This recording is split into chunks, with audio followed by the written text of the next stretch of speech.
Alright, what's up, Hebrews? Cole Marshall Allah, this is your boy, y'all's chosen one. All day, all day, all day. Alright, last time I saw you guys, man, we was in chapter 9 in the great book of Exodus. We'll continue the great book of Exodus on chapter 10. And we're going to see the plagues, some more plagues that the Most High is going to send down upon Pharaoh, because he keeps hardening his heart in order for the Most High to receive the glory. And through Moses and Aaron, his interpreter, the Most High will get that glory. All right, chapter 10. And Yah said unto Moshe, Go unto Pharaoh, for I have hardened his heart and the heart of his servants, that I might show thee these my signs before him, and that thou mayest tell in the ear of thy son and of thy son's son what things I have wrought in Egypt, and my signs which I have done amongst them, that ye may know how that I am Yah. And Moshe and Aaron came unto Pharaoh and said unto him, Thus saith Yah, the power of the Hebrews, How long wilt thou refuse to humble thyself before me? Let my people go, that they may serve me. Else, if thou refuse to let my people go, behold, tomorrow will I bring thee locusts into the coast, and they shall cover the face of the earth, that one cannot be able to see the earth. And they shall eat the residue of that which is escaped, which remaineth unto you from the hail, and shall eat every tree which groweth for you out of the field. And they shall fill thy houses, and the houses of thy servants, and the houses of the Egyptians, which neither thy fathers nor thy fathers' fathers have seen since that day that they were upon the earth, and unto this day. And he turned himself and went out from Pharaoh. So here we go, painting a picture right here. When we read in the book of Joshua, like I said, it goes into detail a little bit more, but it's pretty disgusting, man, because I have never witnessed it. I have seen it right here in the United States, in Nevada, when locusts come into that desert. And when they come, it's like a black cloud in the sky. They cover the streets. You can't see anything. They happen all the time in Africa. They pretty much rape and scourge, whatever they come across, man. They just eat it up when they have an outbreak of locusts. So it's the same situation right here. What's going to happen? All right. And Pharaoh's servant said unto him, How long shall this man be a snare unto us? Let the men go, that they may serve Yah, their power. Knowest thou not yet that Egypt is destroyed? So the servants are now talking to Pharaoh, because I'm pretty sure they getting tired of these plagues coming upon them, and they just getting tired, man. It's like, man, we know you, Pharaoh. We know you got the power, but come on, man, you can't beat this dude. And Moshe and Aaron were brought again unto Pharaoh, and he said unto them, Go serve Yah, your power. But who are they that they shall go? And Moshe said, We will go with our young and with our old, with our sons and with our daughters, with our flocks and with our herds will we go, for we must hold a feast unto Yah. Yeah, so Pharaoh trying to say, well, who all going? And Moses was like, well, we taking everybody. We even taking our cattle. So that's who's going. So you really want to be nosy and want to know who's going? Everybody going. And Moshe said, we will, okay. And he said unto them, Let Yah be so with you, as I will let you go, and your little ones. Look to it, for evil is before you. It ain't like you can let them go anyway, Pharaoh, because obviously the Most High is handling business. So you still ego tripping, talking about, well, I'm gonna let you go. You ain't gonna have a choice. Not so. Go now, ye that are men, and serve Yah, for that you did desire. And they were driven out from Pharaoh's presence. And Yah said unto Moshe, Stretch out thy hand over the land of Egypt for the locusts, that they may come upon the land of Egypt, and eat every herb of the land, even all that the hail hath left. And Moshe stretched forth his rod over the land of Egypt, and Yah brought an east wind upon the land all that day and all that night. And when it was morning, the east wind brought locusts. And the locusts went up over all the land of Egypt and rested in all the coast of Egypt. Very grievous were they. Before them there were no such locusts as they, neither after them shall be such.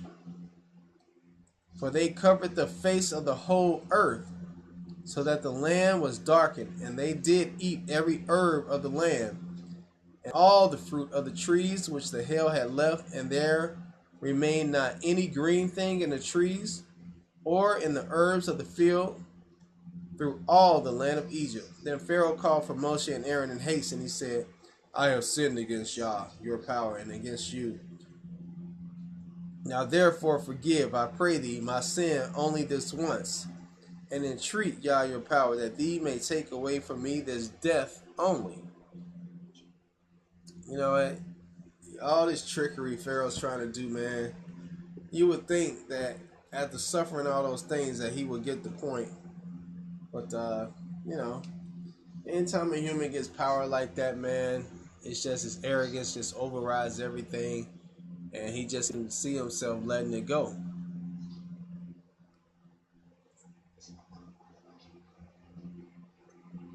And he went out from Pharaoh and entreated Yah. And Yah turned a mighty strong west wind, which took away the locusts and cast them into the Red Sea. There remained not one locust in all the coast of Egypt, but Yah hardened Pharaoh's heart, so that he would not let the children of Israel go. And Yah said unto Moshe, stretch out thy hand toward heaven, that there may be darkness over the land of Egypt, even darkness which may be felt. Dang.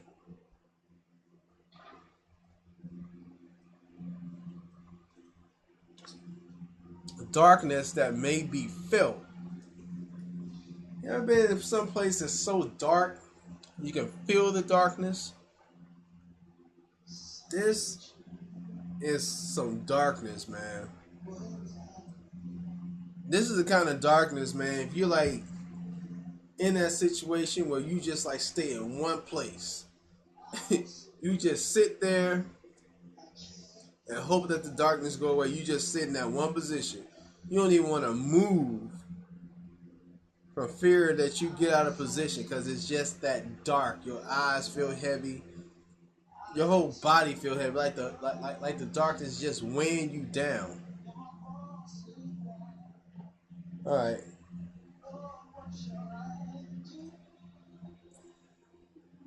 And Moshe stretched forth his hand toward heaven. There was thick darkness in all the land of Egypt 3 days.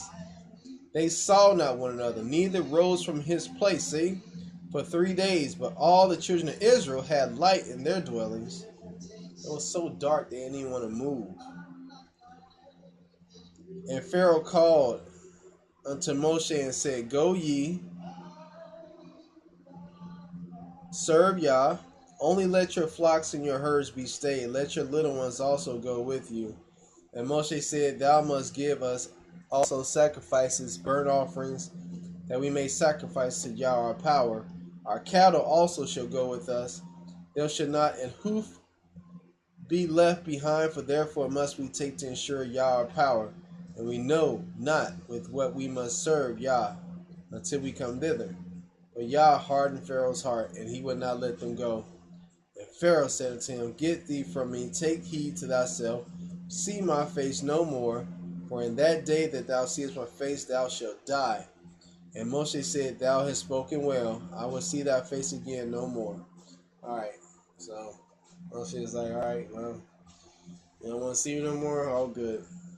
So, here's what it is.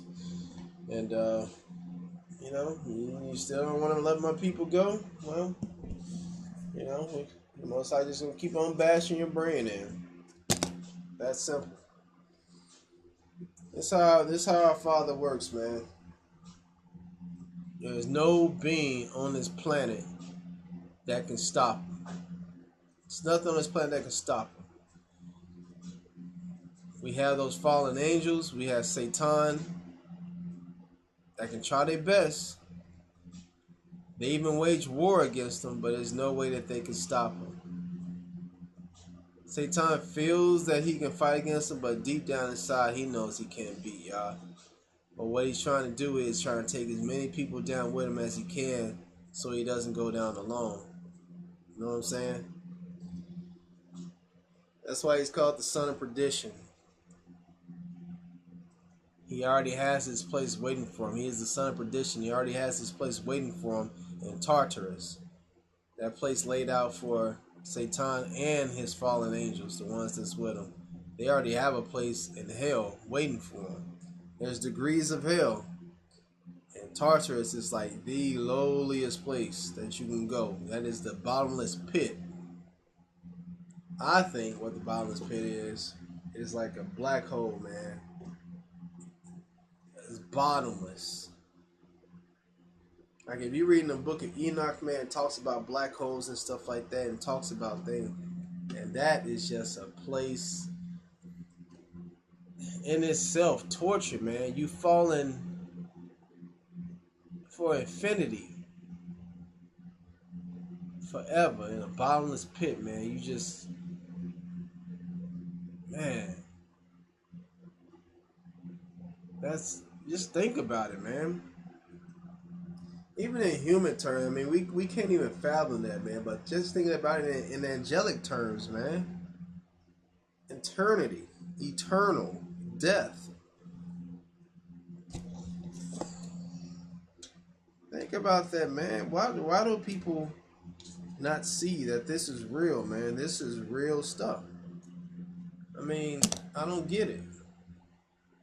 You know, every day that you're dealing with your soul, man, you just gotta understand that one day you'll never be able to live again, man. Your soul will burn eternal.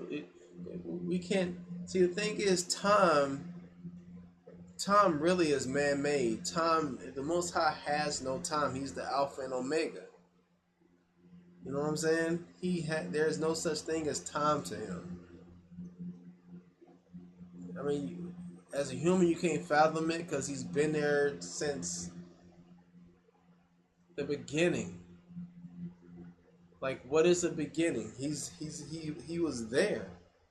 He's the one that created everything. We can't put that in our brains. You know, scientists want to come up with like a Big Bang theory.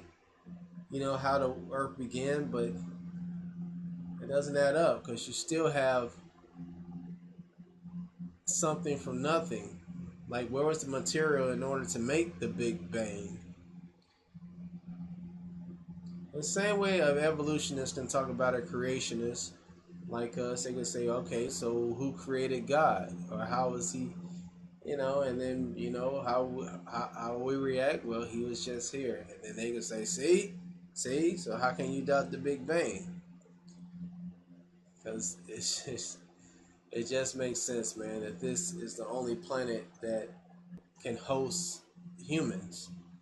Like, if there was a Big Bang, there should be oxygen on other planets in order to survive. Why is this planet the only one that's sustained life, that's just far enough from the sun that can sustain life, that has water, that has organisms? Why? If there was a Big Bang, everything was made from the same substance. Why do different planets have different terrain? Huh? See, it's just things you can't explain through science. You can't explain it. Why is this the only planet with oxygen? Why?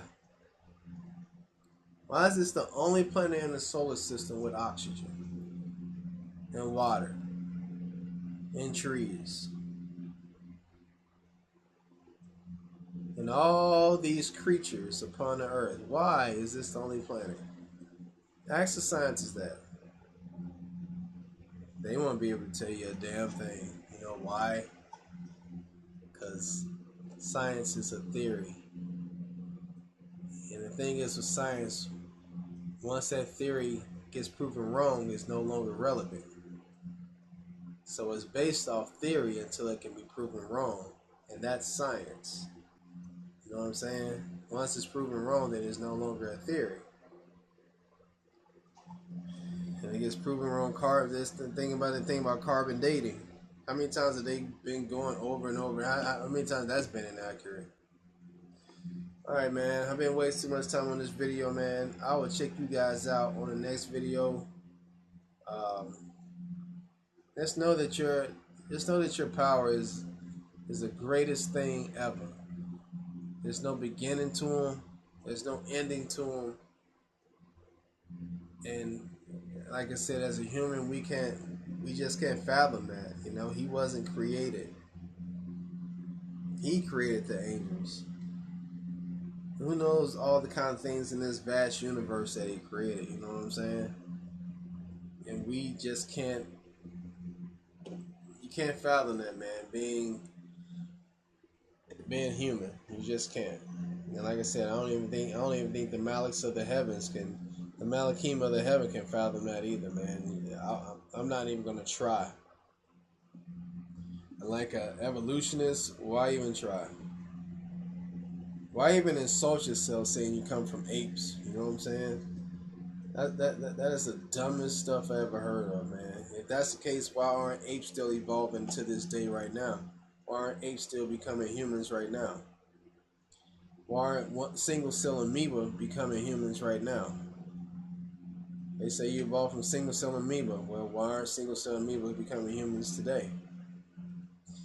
Because they can't explain that, because that's a bunch of malarkey. So don't believe, you know, science is good, but you know, when it comes to like creationism and stuff like that, it can't hold water to this book right here. Can't hold water to it. This is the truth and nothing but the truth. All right. Shalom.